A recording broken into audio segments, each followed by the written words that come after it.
PR system বা proportional representation বা সংখ্যানুপাত যে ভোটিং সিস্টেম আধুনিক বিশ্বের অনেক দেশে এই ভোটিং সিস্টেমটা আছে।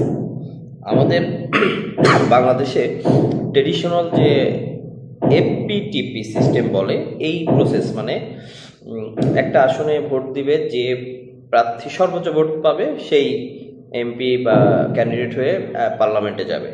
কিন্তু পিআর সিস্টেম হচ্ছে এমন একটা সিস্টেম যেখানে এভরি ভোট কাউন্টস, মানে প্রত্যেকটা ভোট কাউন্ট হয় এবং সেখানে সর্বমোট প্রাপ্ত ভোটের পার্সেন্টেজ করে যত পার্সেন্ট ভোট যে দল পাবে সেই দল থেকে তত পার্সেন্ট প্রতিনিধি সংসদে যাবে।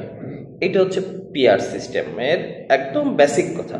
অনেক দেশে অনেক ধরনের পিআর সিস্টেম আছে, অনেক ক্যাটাগরির, বাট মেন বেসিক কথা হচ্ছে এরকম যে ভোটের পার্সেন্টেজ হিসাব করে সংসদে একটা দলের প্রতিনিধি এমপি হয়ে আইন প্রণয়নের জন্য যাবে।